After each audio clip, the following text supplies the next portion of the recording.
Good evening. I'll officially call to order the Lawrence Alliance for Education Board meeting.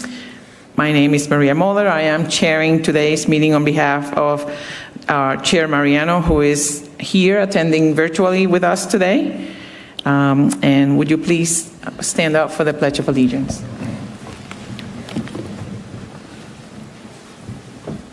I pledge allegiance to the flag of the United States of America, the Republic for which it stands, one nation, under God, indivisible, with liberty and justice for all.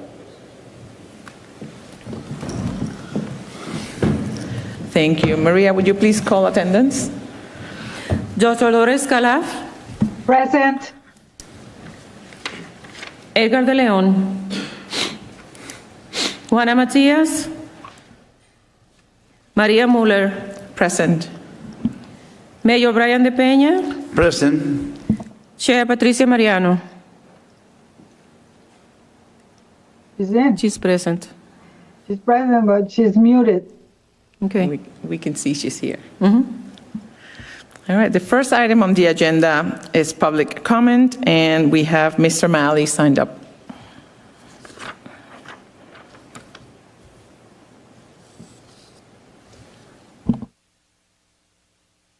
Mali 53 Chester Street. Good evening, honorable members. We the citizens are united to support Lawrence Teachers Union. Lawrence Public School, with the impeccable leadership by Honorable Superintendent Ralph Guerrero, moving forward. We must know the best teachers in the nation are teaching in Lawrence Public School. We must pay the best compensation to our teachers so other cities don't take our teachers. The teachers, the true nation builder, the hope of the best future for the children of the Lawrence, future of this great nation, future of our great city, depend on how well we support our teachers' union.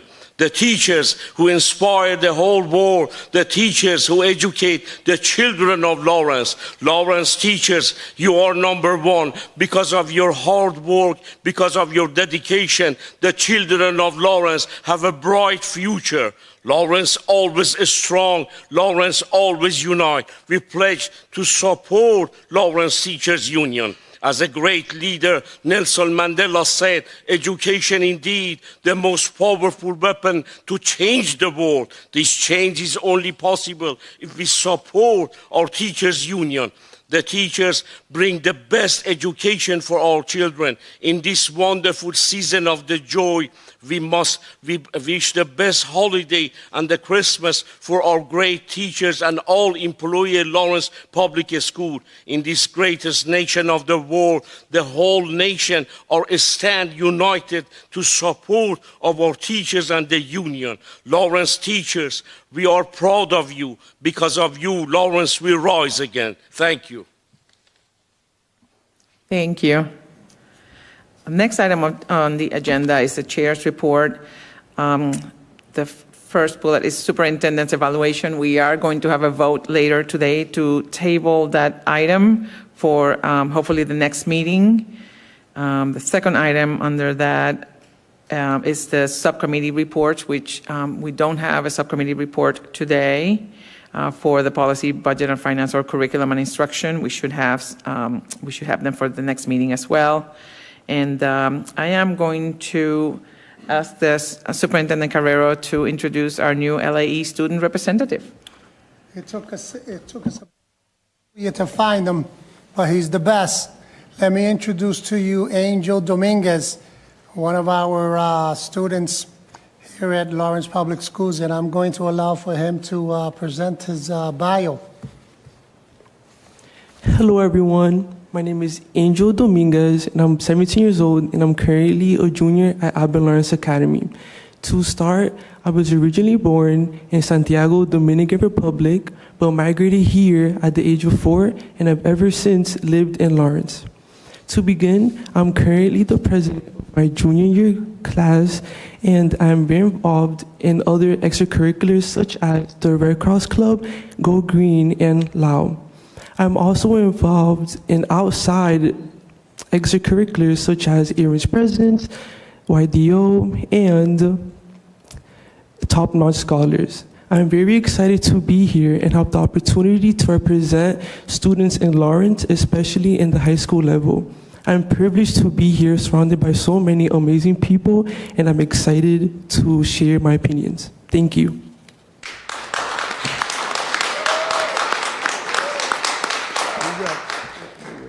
I'm sure that you're going to be impressed with Angel. He impressed me when I had a chance to interview him with other students, and he's very thoughtful and very analytical as to issues that are going on within the student body, and I'm very proud of the work that he's done. And he's only a junior right now in high school, so I like to think that we have him for a tufa. That's a sale. Welcome, Angel. Bienvenido, Ángel. Thank you for being here. Next item on the agenda are a series of votes. The first vote we are taking is to table the superintendent's evaluation for a future meeting. May I have a motion to table this item? So move. Anybody wants to second? Dolores? Or Second.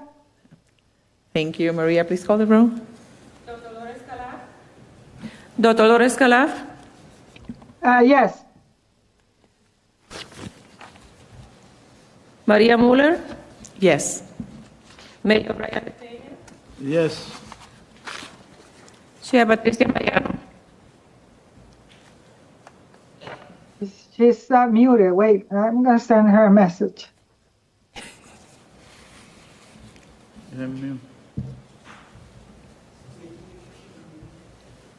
Wait a minute.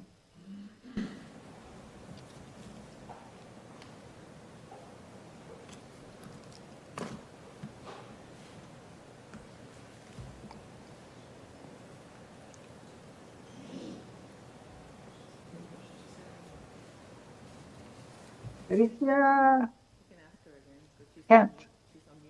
Patricia, Yes, we are voting on tabling the superintendent's evaluation, and I need to vote. yes, Yes, okay, thank you. I'm sorry. That's okay. All right, thank you. The next item is a vote on accepting the middle school career technical education policy, and I'm going to call for Victor Caraballo, our headmaster, to. The headmaster of the high school. So the middle school pathway exploration policy is driven by policies of the Department of Education that they want all students in middle schools exposed to what career paths and opportunities that they have in high school. Victor and his team work diligently with the high school to create a policy where we want to try to expose our kids to all of the offerings that the district has to have, not just vocational, technical education, private education, or what have you, but in particularly with all the new pathways that we have, Madam Chair, offerings at the high school, we feel that we represent a viable choice for our students. I'm going to ask Dr. Caraballo to please come up. Please, where are you? Oh. Superintendent, just for this specific section, we worked on it in conjunction with the district, but we have Jean Bacon who's going to be presenting on. I'm sorry, I didn't see Jean. There was Jean that was here also. Anybody else? Okay, Jean, you got put on the spot. Welcome. Okay. Is that the first slide? Okay. So thank you for having me tonight to discuss the evolution of our middle school, our proposed middle school pathway exploration policy, and to ask for your support. So if you want to advance the slide one. So this new policy requirement, as the superintendent said, is something that the Department of Elementary and Secondary Education is requiring that all school districts develop to ensure that our middle school students have exposure to the variety of options they have for career and technical education at the high school level, and that we start to integrate our middle school with the academic academic and career planning that's already in place at our high school. So that's the directive from the state to develop this new policy. Next slide. So the state also provided school districts with a variety of guidelines to help them develop these policies. So again, we had to state goals for our middle school career exploration. We had to enumerate the different career and technical education schools that our students can attend, as well as the program options that are available at our local high school. We have to talk about career awareness activities with specific language around touring our high school career and technical education schools.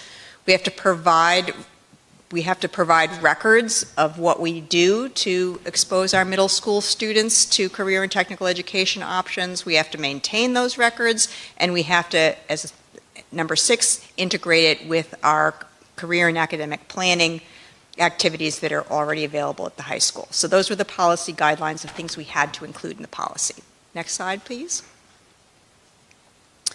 So we went through this process to draft the policy that's in front of you tonight. We reviewed the guidance that DESE provided, as well as the model policy template. Middle school principals, we reached out to all of them, and they each designated one school counselor to provide input into the policy development. We met with those school counseling representatives, as well as Caroline Turner, who's the district lead counselor housed in the Office of Student Support, for input on our processes, from our current processes, what's already happening at the middle school, so we could be cognizant of that and then build upon that. And then we shared a draft with those counselors and with Caroline for feedback, and then we made some revisions, and then finally we presented a draft to the principals, all the principals in the district, for their feedback and input. And so as a result of that process, this is the policy that we bring to you for approval tonight. So if you want to open up that link in this slide deck, anybody can do that. If not, I have provided you with a physical draft of the policy. So if that doesn't open, I can walk you through a little bit about the policy. So if you see, we stated sort of the purpose of the policy first, to meet that DESE requirement. We set 3 goals for our middle school policy to help students explore their interest and start matching them with possible career aspirations, to learn about that variety of career options that are available and the educational requirements to enter those different careers, and to develop a high school roadmap to help them think about their course selection and extracurricular activities to move toward their potential careers. So those are the goals of our policy. And then, as required in the guidance, we enumerate the various high school pathway options, some of which are at Lawrence Public High School, and some of which are at the Greater Lawrence Technical School and the Essex North Shore Agricultural and Technical High School. So we have to enumerate those in our policy. Then we articulate the variety of middle school career exploration activities that we're committing to in this policy.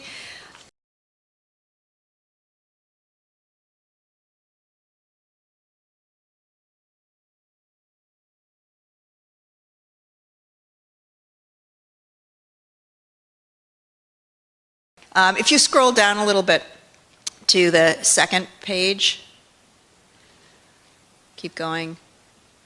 Okay, so the specific action steps, items 1, 2, 3, are all based on things that the middle schools and Lawrence Public Schools are already doing to support career and technical education exploration at the middle school level.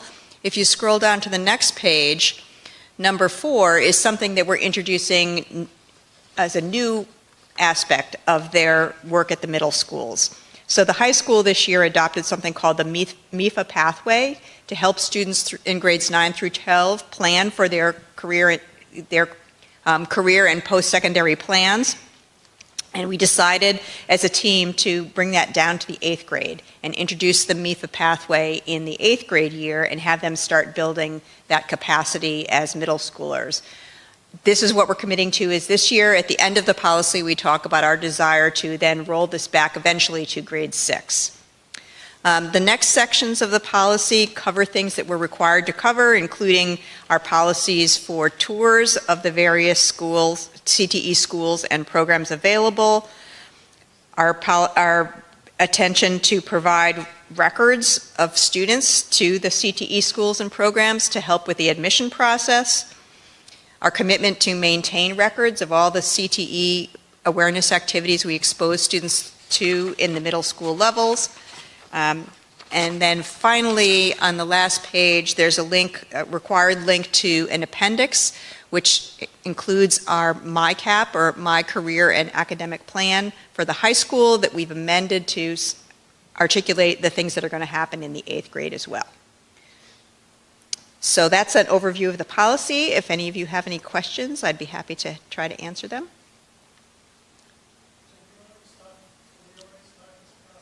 Yeah, thank you.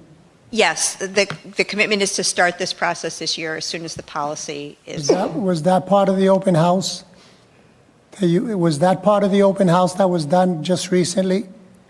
No, the open house was to showcase all the offerings that we have when it comes to the pathways, but I know that district-wide, we're going to start the launch in terms of ensuring that middle school families understand what's going to be available at the high school. But, this is pretty much going to be the roadmap at the middle school, so parents and students can make wise choices once they make it to high school. Thank you.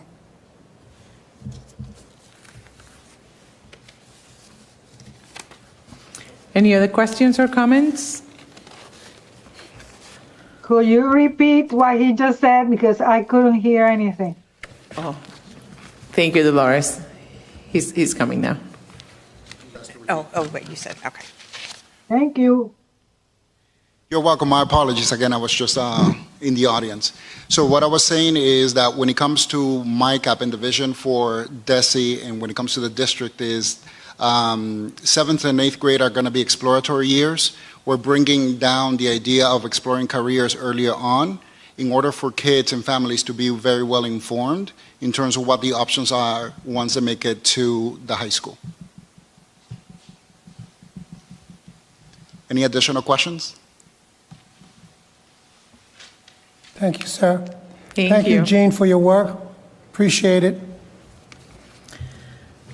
So I will now then take a motion to adopt the middle school career technical education policy as presented. So moved. Any seconds? Second. Okay. Maria, would you please call the roll? Dr. Dolores Calaf, Yes, yes. Maria Muller, Yes. Mayor Brian De Peña, Yes. Chair Patricia Mariano.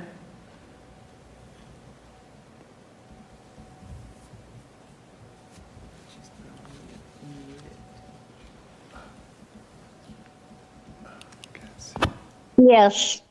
Thank you. Thank you.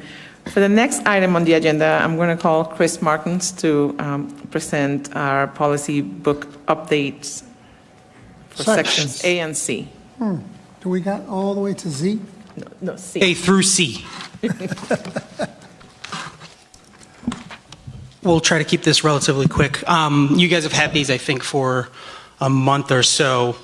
These went through the process that we discussed at the beginning of the year, which is we did an internal review with appropriate team members, representatives from Mass Association of School Committees who are supporting us with this process, in which we merged our policies with their model policy, either or kept our previous policy or added a new policy per their recommendation. Those were then presented to the policy subcommittee, who met, reviewed them all, and then voted to send them to the full board for your approval tonight. The only thing I will flag, because they happened after the subcommittee meeting, were two language changes to BEDF and BDA, and those were simply updates from language that we discovered in the charter. We're getting very familiar with the charter after that meeting, so we added that language to make sure that it reflected the charter. So the MASC's recommendation is that these be adopted in, quote unquote, in form, pending the completion of the full policy review, and at the end of the year they would take effect when you voted to adopt the entire book. So is the recommendation for us to adopt policy sections A through C as a subsection? Yes, you will be adopting A through C in form pending the complete review of the policy book, yes. Got it. So that would be the motion that you'd be looking for. Thank you. Any other questions or comments?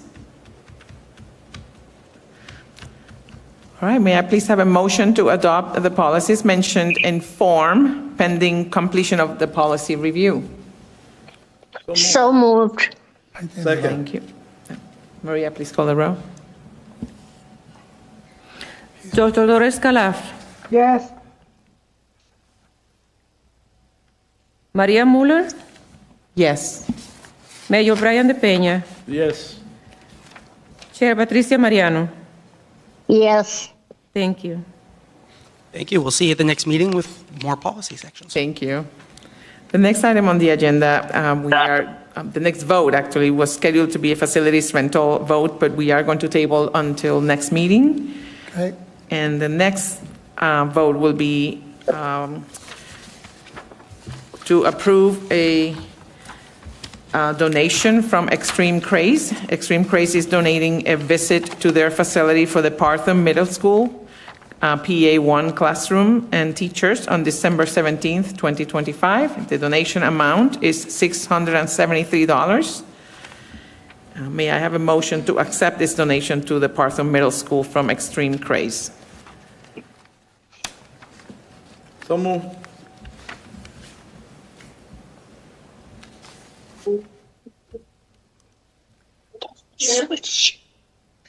Anyone seconds? Second. All right, Maria, please call the roll. Dr. Dolores Calaf, Yes. Maria Muller, Yes. Mayor Brian De Peña, Yes. Chair Patricia Mariano. Yes. Thank you. Motion carries. And the next two votes are for approval of minutes. May I have a motion to approve the minutes of October 8, 2025 from the Lawrence Alliance for Education Board meeting? I have a comment on the October minutes. Okay. Go ahead, Dolores. There is an error when it comes to a piece that I did that says on the International Book Fair, it says children's prayer, and it was supposed to say children's fair. And then I think there's a big difference. And then as I read into the minutes of October, it continued into another month. So I think there was some kind of a confusion there. No, was that the meeting that we had to stop? Yeah.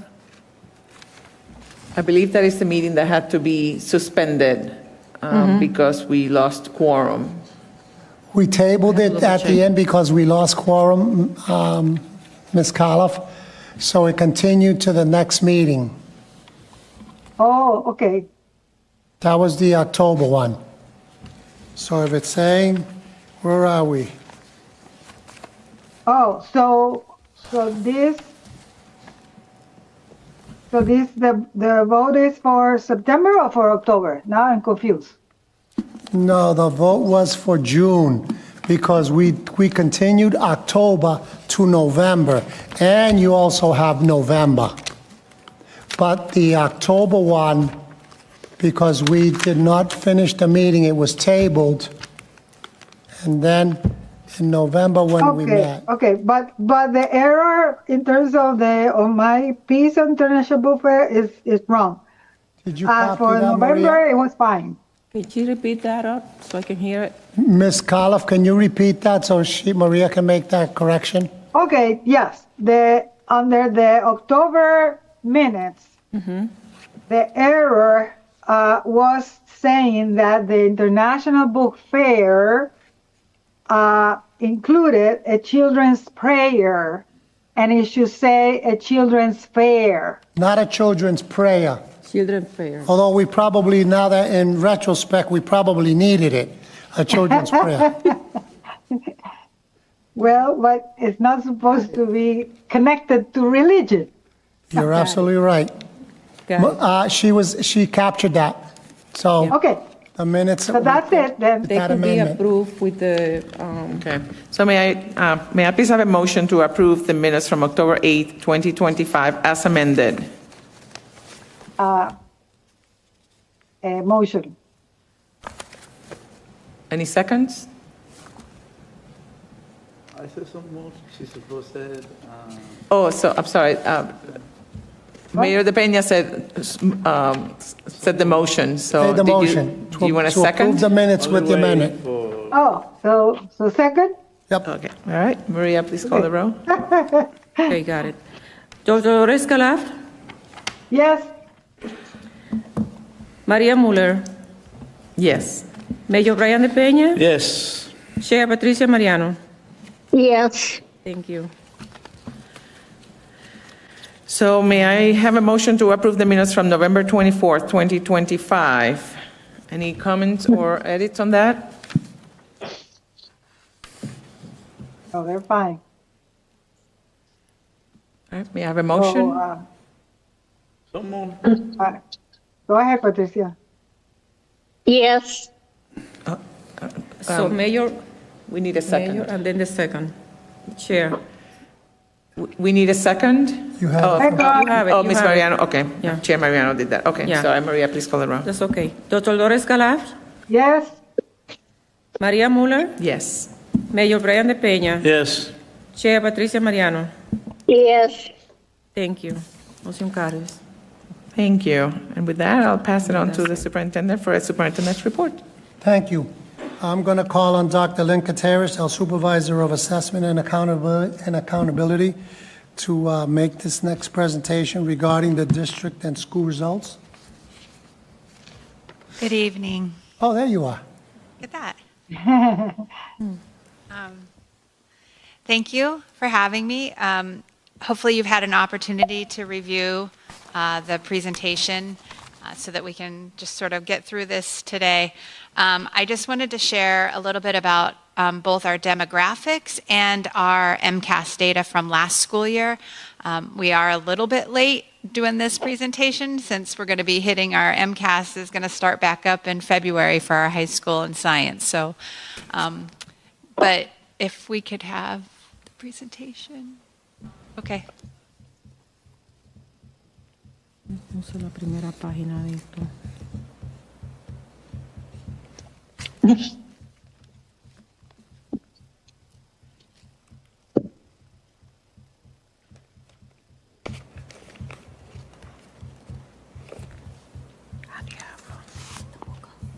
El primero. Yo lo hice.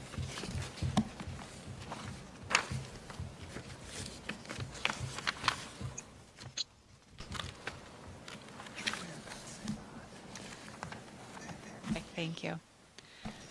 Okay, so as we talk about, one of the things I just wanted to point out in the student demographics, if you could go forward 2 slides, please, is one of the things, I think, one more, is that after COVID, right, we lost a number of students out of the district. We went from just over 13,000 down to around 12,700.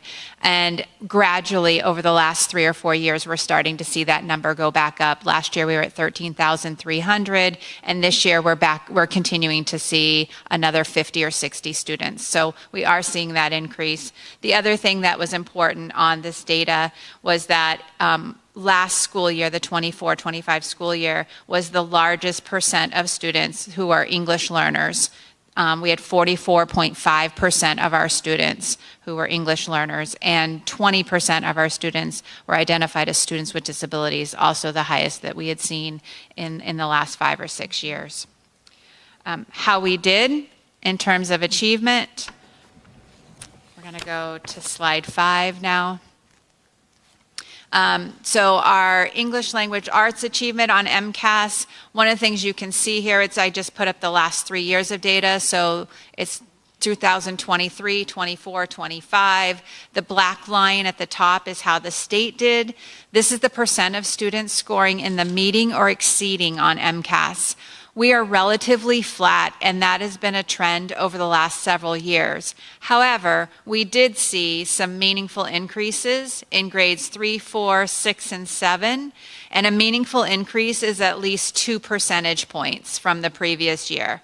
So even though we're sort of flat overall, we did see an increase in a number of grades on the ELA from 2024 to 25. In math, we saw that same, thank you. Again, you can see those charts from 23, 24, 25 are relatively stable. We are scoring about the same in terms of the percent meeting or exceeding. But we did see in grades 5 and 7 those meaningful increases. And our grade 3 continues to be our highest area, our highest grade, meeting expectations or exceeding expectations, with 25% of our students who are meeting that criteria on MCAS. Our science is only administered in grades 5, 8, and 10, or 9 or 10. And so, again, we are seeing in 5th grade especially, we've seen an increase each year, and that increase from 17% to 19% for 24 to 25 was a meaningful, significant increase. Our 8th grade stayed the same, and our 10th grade was basically the same as well. And then last year was the first year that we now have civics assessment in 8th grade. Our students, 16% of our students were in the meeting or exceeding expectations compared to 39% at the state level. If we look at this data by school, I think the important part here is that anything that's in green was an increase from 24 to 25. So in ELA, 78% of our schools had an increase in the percent of students meeting or exceeding expectations. In math, it was 50%. Science was 64%. So even though we are sort of flat as a district, we did see some nice gains for schools from 2024 data to 2025 data. The next piece is looking at the accountability. Just as a reminder that our Massachusetts accountability system, it's really designed to say how are our schools doing compared to other schools across the state, and then what kind of support might they need. And so the indicators look at indicators of achievement, which is the MCAS scores, student growth, also on MCAS, some high school completion indicators such as the graduation rate, dropout rate, how well are we doing with getting a 5-year cohort graduation rate. We also look at measures of English language proficiency, so that's on the access test, how many students are showing progress on that. And then we're also looking at things like chronic absenteeism and advanced coursework at the high school. If we look at you might have to click it one more time. Nope, go. There you go. The state gives us what they call non-high school, so that's our grades 3 to 8. We get an accountability result for that, and then we also get an accountability result for our high school. So on the left side, the non-high school, you can see that in achievement, our grades 3 to 8, we improved below the target that the state set for us. We improved below target in math. We improved below target in science. Those are all MCAS scores. In terms of growth, they look to say, are you at or around that 50th percentile for growth? And in ELA, we had typical growth high, and in math, we also had typical growth high. Our English language proficiency, we met the target that the state set for us, and our chronic absenteeism, we exceeded the target. We had a significant decrease in the percent of students who were chronically absent last school year. Right. Overall, in the grades 3 to 8, we made 68% of our progress. We made substantial progress towards our targets. At the high school level, we did not see the same kind of results. Our achievement across ELA, math, and science declined from the previous year. Growth was low. I want to say a caveat here is that last year, after the MCAS, we had the vote in November to eliminate MCAS as a graduation criteria or requirement. We don't know, but we think that may have had an impact on how serious perhaps students took the MCAS as 10th graders when it was no longer a criteria for them to graduate. And that may have been one of the indicators that we see that decline. It may not be the only one, but it's something that we're looking into to sort of see if there's something we need to do around that. In terms of our high school completion, the 4-year graduation rate, we had improved below target, but our extended engagement and the dropout were both declined compared to the previous accountability results.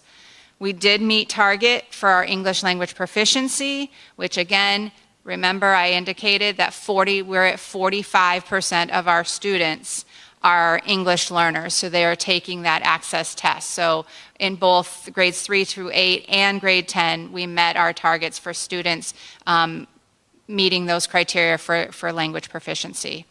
In addition, the high school also exceeded their target for chronic absenteeism and met the target for having students participate in the advanced course or those AP courses. Overall, though, there was limited or no progress towards targets at our high school level.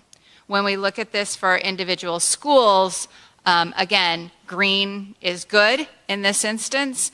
And so we have some highlights from this is that 14 of our 19 schools increased their percentile. So the state looks at measures of achievement, growth, chronic absenteeism, and English proficiency, and it compares how our schools are doing compared to in grades 3 through 8, there's about 1,200 other schools in Massachusetts. So we're compared to those 1,200 schools, and they give us a rating. That's what that rank is. So you rank at the 4th percentile. We have a school that ranked at the 35th percentile compared to those other 1,200 schools.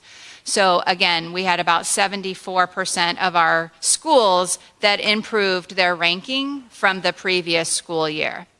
In addition, you can look at how many met progress towards targets. We had the majority of our schools made substantial progress towards targets. And then the last area there is the classification. So the state looks at that ranking, and any school that is below the 10th percentile or ranks in the bottom 10% of schools, of those 1,200 schools across the state, is automatically identified as a school requiring assistance or intervention. In our turnaround plan, the goal had listed in our turnaround plan that we would be at 9 schools, down to 5 schools, down to 0 schools by last school year. Last year in 2024, we had 9 schools that were in that bottom 10% that were requiring assistance. This year, that number dropped to 6 schools. So we are on track for what the turnaround plan had asked for, to have 0 schools in 3 years. So we are making progress towards that. And that's all I have. Questions? Well, certainly the last bit of news that you mentioned is good news for our district and the work of our teachers. Trying to figure out all of these numbers that the Department of Education throws at us is not easy to keep up with. And then to throw out a non-motivator of eliminating MCAS at one of our grade levels makes it tough for us. But I do believe that you're correct. We're right on target. We're at 6 schools, and we're hoping to drop that down to 3 to 0 at the end of this school year. That puts us in a very good position to have serious conversations, Mr. Mayor, with the Department of Education about releasing our schools back to local control. Okay. So we're gonna keep working. I know that we've met with our faculty, explained to them where we're at and what we're doing, that all is not doom and gloom. There's some good stuff happening, but it's hard work. We can see that. Thank you, Madam Chair. I have a quick comment, actually. Could you talk a little bit briefly about just some overall strategies for the specific schools that declined significantly, as it shows in some of the slides? Yeah, so we've implemented, I would say, one thing that we've done this year is we're really looking at our tiered systems of support, so MTSS, and really starting with that tier 1 and what's happening in our classrooms, and then trying to address the needs of all of our students within that tier, that core instruction. But if students need additional support, every school now has at least 45 minutes to an hour every day where students are getting intervention that's based specifically on their need. So that, I think, is one thing. And then we've also are focusing a lot on implementing curriculum for our multilingual learners. And we've also implemented a program of an assessment and intervention program also to be used during that intervention block specifically for our multilingual learners. Okay, thank you. I'll also say that we have implemented a lot of, I say we, but honestly, the LPS and the staff and all the administrators have implemented a lot of new initiatives in the school, and I think I want to, I want this to be the base, that we can just jump from, and continue improving. But I am hoping that all those initiatives that have been implemented this year, I can see that very soon we're going to start seeing the results. So, we're stable. Yeah, correct. Any other comments or questions? Yes. Do you hear me, Maria? Yes, we do. Okay. Lynn, how does the program at the high school, the Portrait of a Graduate, how does that impact or help the MCAS at the high school? I'm going to let the headmaster speak to that. Good evening, everyone. Good evening, Pat. That's a great question. So when it comes to the portrait, one of the things that we're doing is, one, we're focusing on the expansion of pathways, but at the same time, we're really expanding on the rigor of the coursework that we're offering, particularly around AP courses. And what Lynn was saying is doubling down on our efforts to help our multilingual learners, particularly with those intervention courses, is the way to go. We're receiving a lot of kids who are below grade level. And so we have to do a lot of catch-up work, and that's what we're focusing on. Just to give you an example, we have this year over 40, I would say, intervention courses to support students in both ELA and math. And then the English language component is huge. If the kids cannot read in English, they cannot write in English, they're not going to perform well in the MCAS.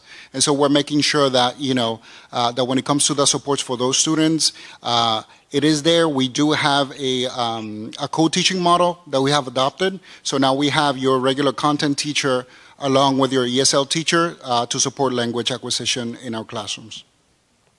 All right, Victor, one more question, and I'm having a hard time wrapping my head around this. How many years have we been using that model, the Portrait of the Graduate?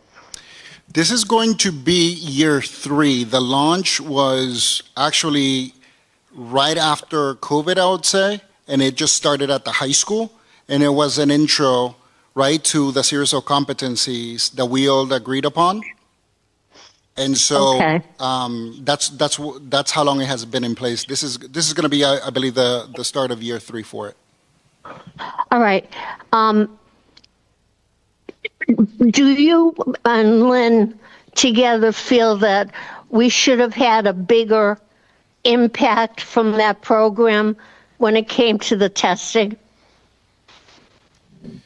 I think that the portrait was more career-based and career-oriented and focused, more on the CTE rather than the instructional core. I think that the work that we're doing now in terms of the professional development, the training, the interventions, I think that that's going to have a greater impact. If you compare Lawrence High School again with with Lynn and Chelsea and Methuen, they basically all got the same results in terms of, to be honest, not limited progress towards the MCAS. And so I know that the commissioner even went out saying that across the state, they saw a decrease at the high school level. And so the whole accountability piece, I think, is playing a huge factor. Again, I'm not trying to excuse it. I think that we can do a better job in terms of providing additional interventions. But to your question again, Pat, I don't think that the portrait work necessarily fully supports the academic growth that we need to see. I just think that doubling down on the interventions and the supports for students in our classrooms is going to be the way to go. All right, so if you had a crystal ball right there and you shook it, how long would we get the bang for our dollar? In other words, with both programs combined? I think realistically, as we're doing this work at the middle school and we do this launch, I think within 2 to 3 years, we're going to be able to see it in full fruition. When it comes to the MCAS 2, I know the governor just announced that we're shifting away from the MCAS as well. And so right. When it comes to this data, it's not something that we're going to necessarily be focusing on. We're just going to be focusing on the instructional core, since DESE is going to be focusing in developing standardized tests for each content area. Okay, thank you, Victor and Lynn. You're welcome. The different twist. Any other comments or questions? Thank you, Dr. Gutierrez. We're good? You good? Okay. Yes. All right. So next item is to discuss the Lawrence High School Code of Uniform policy. Uniform policy, yes, versus the Code of This in the past has uniform. always been a nice controversial topic. There's heated, Interesting. passionate beliefs versus discipline versus what students look like. So what I had said to the safety, thank you, Mayor.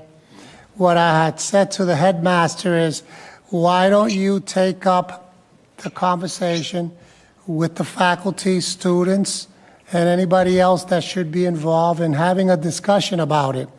And one of the reasons why we brought it up, to be honest with you, members of the board, is that how many students do we have on a regular basis leaving the campus to go to internships, to go to early college, to go to the hospitals, to go to the health centers? We're talking over 1,000 students. On a regular basis. On a regular basis. Okay. So what has come up is our students are dressing in a uniform, and they go to the hospital, and everybody in the hospital is dressed in blue scrubs. You and I don't want to see them. If we see anybody with a blue scrub, our eyes are going to open up, right? Yeah, okay. However, the kids would like to go and represent themselves as if they're there truly doing internships, and that's just a piece of it. Then there's the early college.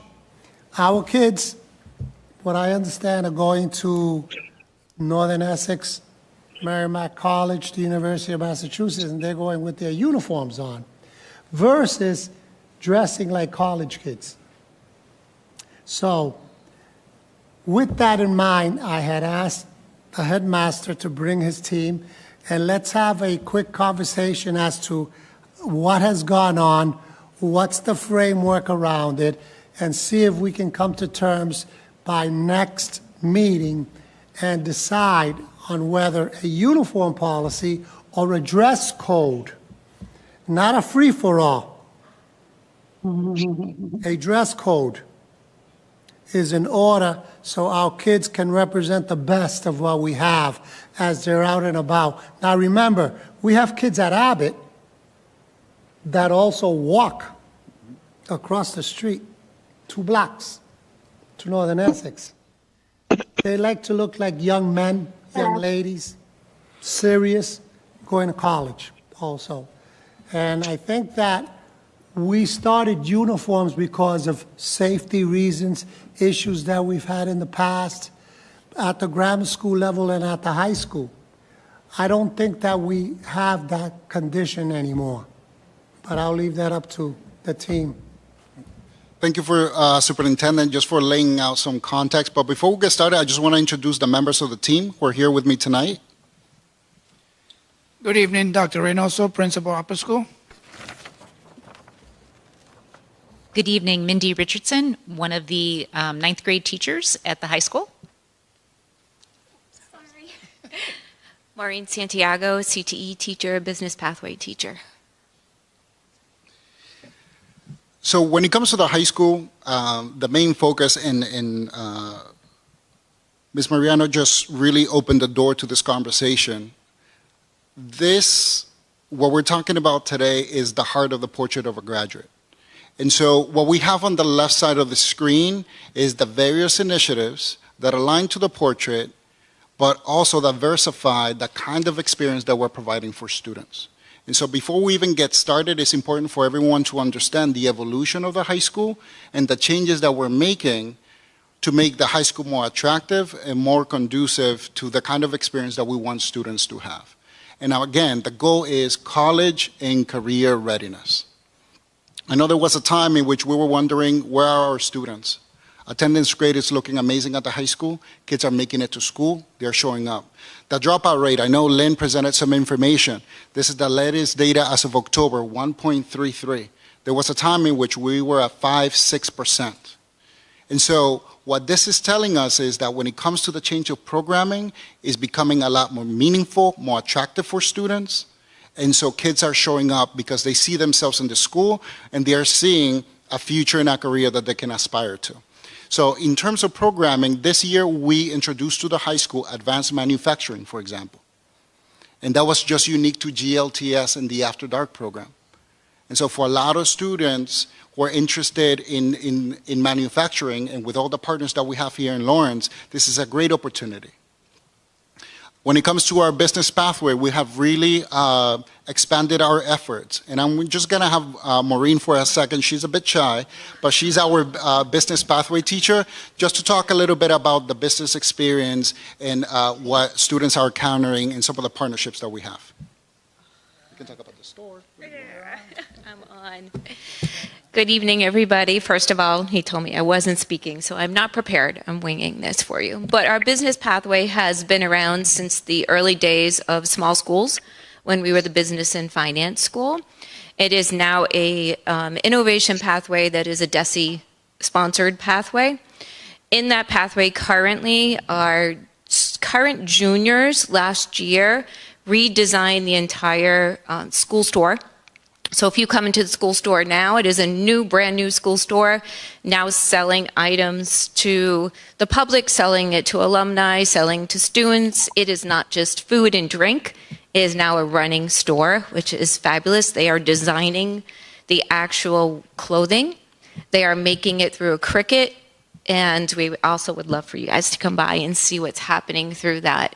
But the business pathway runs from sophomore to senior year. Sophomore year is intro to business. Junior year is marketing. And then senior year, they take a management and an internship. And they're interning inside the school store. They're interning at an art center. We are currently talking to Reading Cooperative Bank, who would like to take our students as bank interns. And so there's just a lot of amazing things happening in that pathway, but that's only one of the many other ones. And in that pathway, we also see students owning their pathway. And we would love for them to look like their pathway, not look like every other student at Lawrence High School. And so they could take ownership into joining this pathway. because not everyone gets to join the pathway. So if you could think about this policy that we're talking about changing, it would really help the students be part of something, some ownership that they really need at the high school. Thank you. See, Marina Shaba, she's a wonderful speaker, which is fantastic.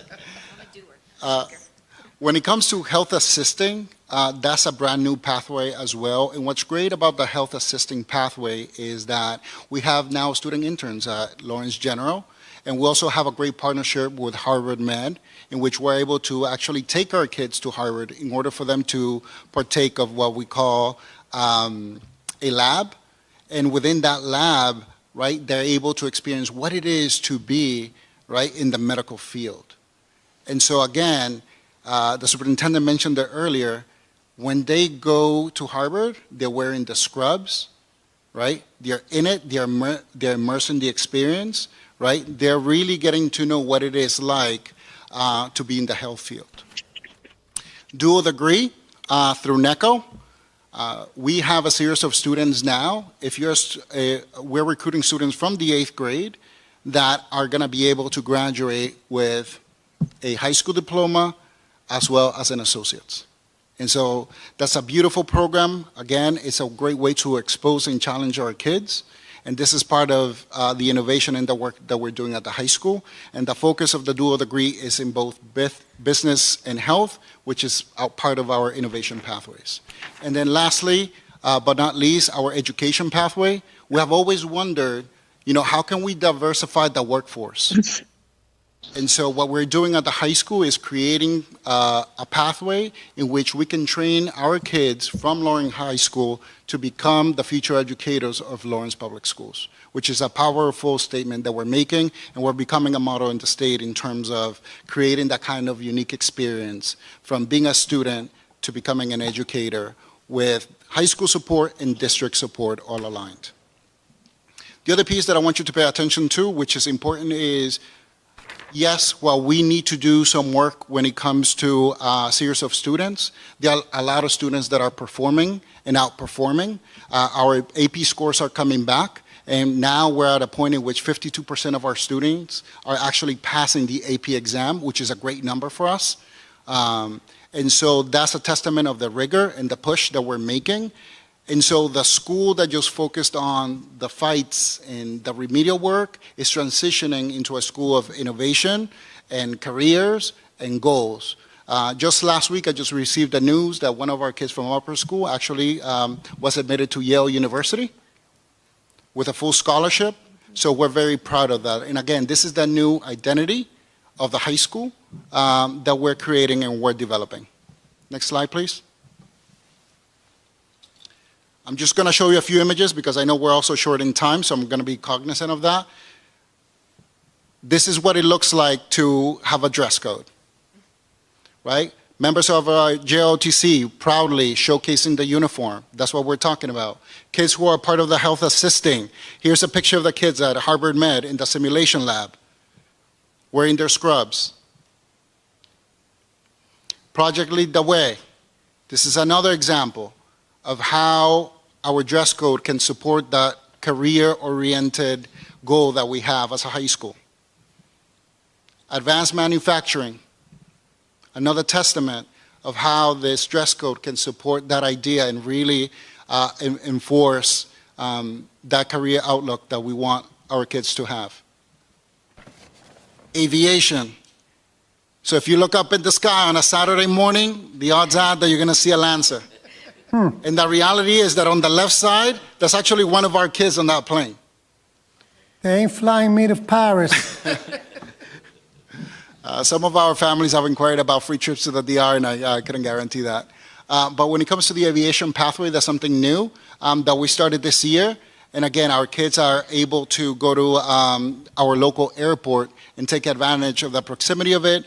They get the training that they need for ground school, and eventually they're going to be able to accumulate the hours in order for them to become licensed pilots. That's happening at Lawrence High School. And then I know Maureen was talking about this. This is a picture of the grand opening of the of our store. And you can see again the shirts that the kids are making, the gear that the kids are making, okay, are inspired by the career pathways, and it's something that we would like to extend to a lot more students. Okay. Uniform policy versus dress code.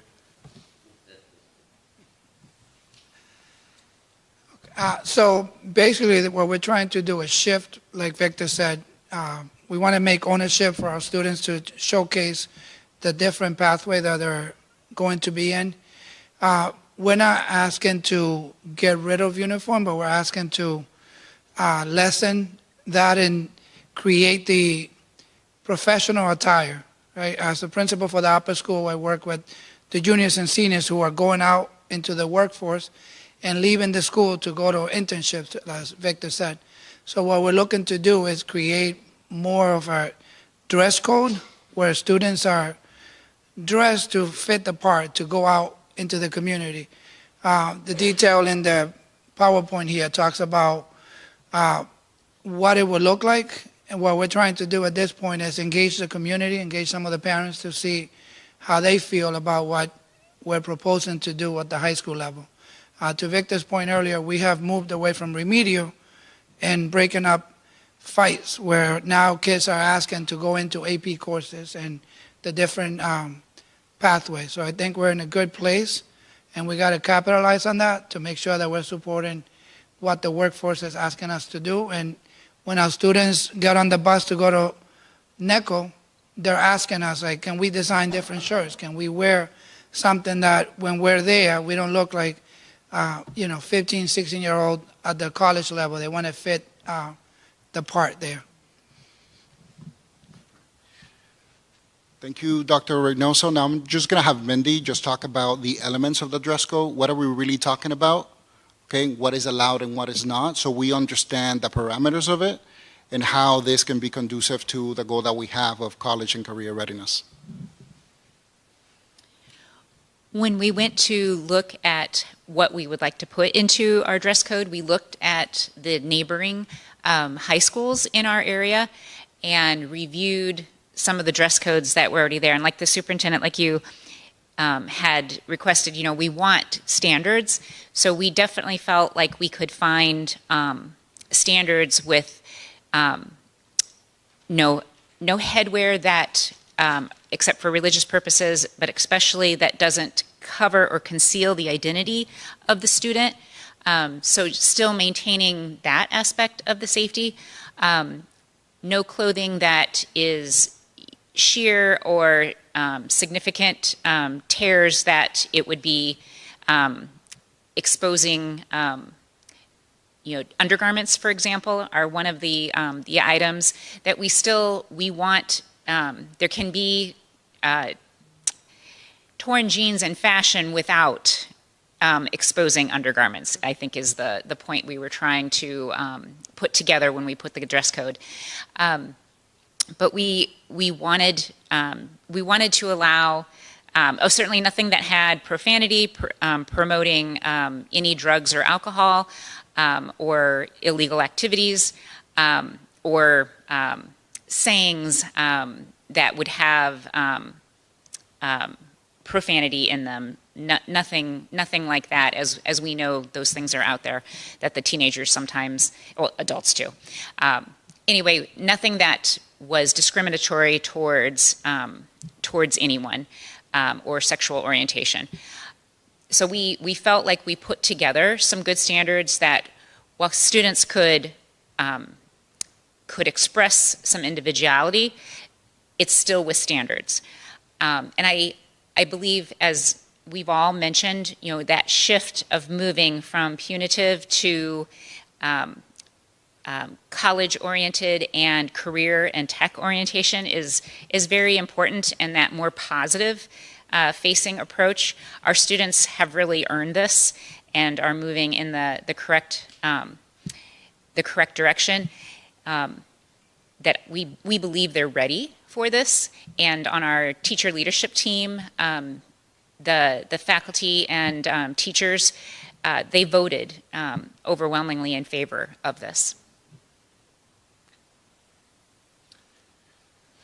So thank you, Mindy, for highlighting that aspect. We are not, when it comes to this initiative, we're not doing this in isolation. Okay, we engaged the campus student government. I know I have a follow-up meeting with Avid on Wednesday.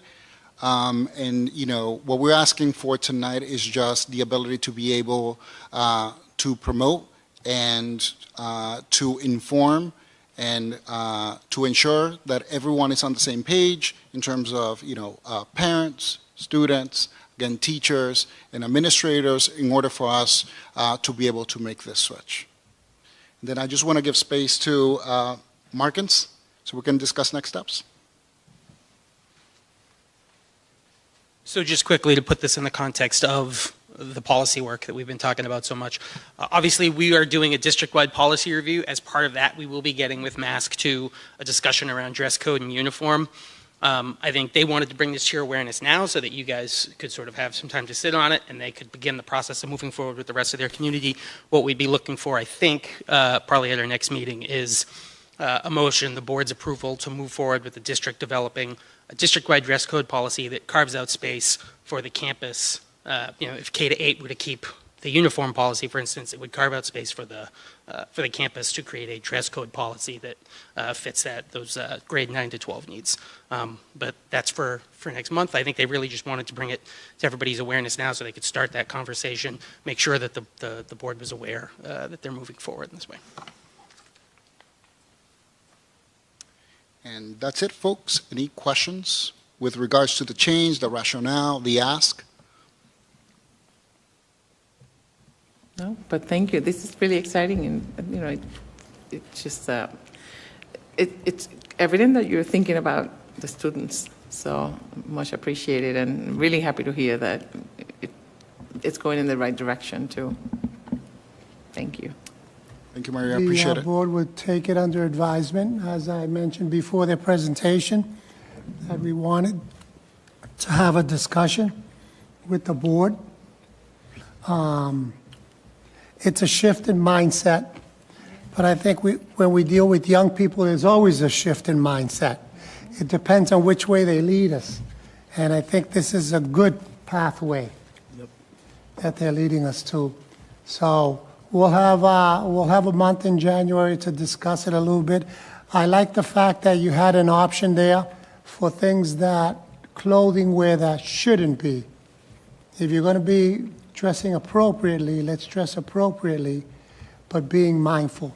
I like the fact that you have allowed for kids to, at the different grades, depending on what their pathways are, that they're participating. I have one question. 9th grade. You got 8th graders that came out of schools and 9th grade. Speaking as a 9th grade teacher for several years now at the high school, and all of those years have been in uniform, I think sometimes our 9th graders spend more time and energy trying to change or hide their uniform. And in terms of the standards you were talking about, sometimes they try to change these uniforms to a standard that we don't like. We could save a lot of energy and maybe not have those hassles if we let them express some individuality. Many of them, you know, would love to dress with pride, and some of them are currently trying to dress with pride. Others just want to be a little more comfortable, but there's nothing that's offensive. Again, I think many of our freshmen try hard to avoid the uniform. If we gave them a little bit of space, we might be surprised. Okay. I just wanted to add, the message for us is college and career readiness. So from the day that a 9th grader starts, from the way that they dress to the experience that they have, we want it to match, right? College and career readiness. Now you got to start thinking about the future. That's our message. And so I think that when it comes to the dress code, that would really reinforce that. And kids are going to understand that they're really in a different space. And that now, right, we really have to start thinking seriously about what the future looks like.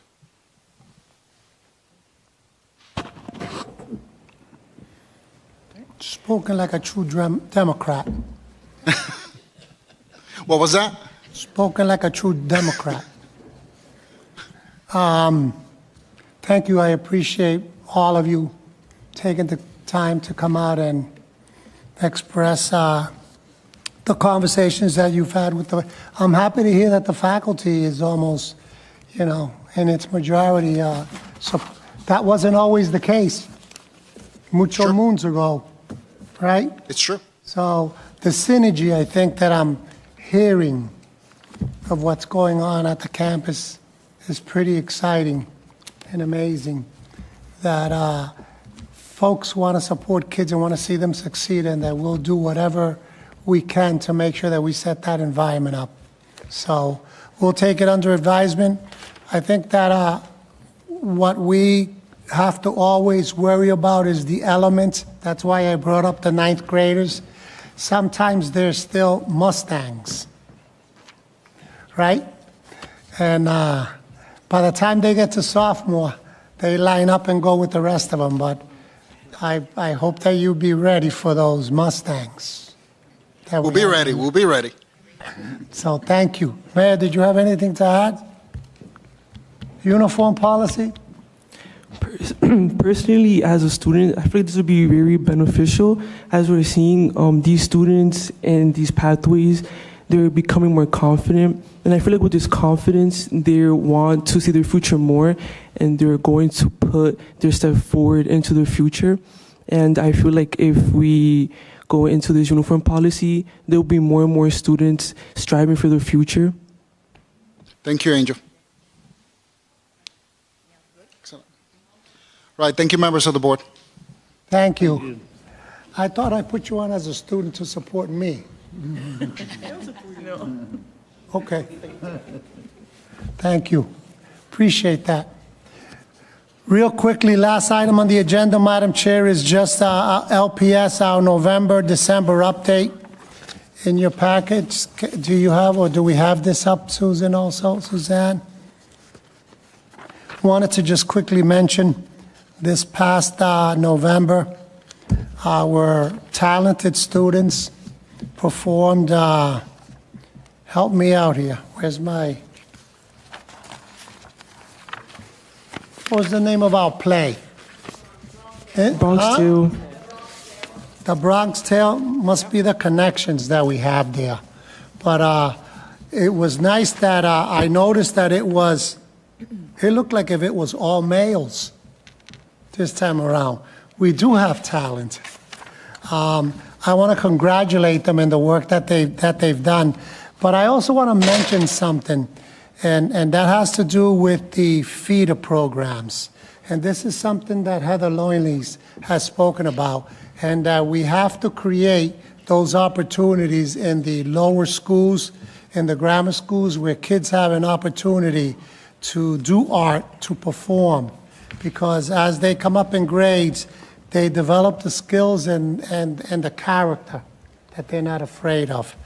In the second page, one thing that was brought to my attention, we were asked to have our kids present some of their artwork, and 12 of them got selected from around the state to look at their finals. 2 of them were finalists and they got selected, and their artwork was presented at the State House, right outside the governor's office. I hate to do this when we're hearing the best part of this meeting, but we have lost quorum because Chair Mariano had to step out, and I need to call the meeting to adjournment at this point because we are not allowed to have it continue. I'll pick up where we left off. Thank you so much for the whatever good news you had to share before we lost our quorum. But thank you, Madam Chair. I would like to ask for a motion to adjourn due to lack of quorum. So move. Dolores, are you there to second? Yes, second. All right. Please call the roll, Maria. Dr. Doris Calar, Yes. Maria Muller, Yes. and Mayor Brian De Peña. Yes. Thank you.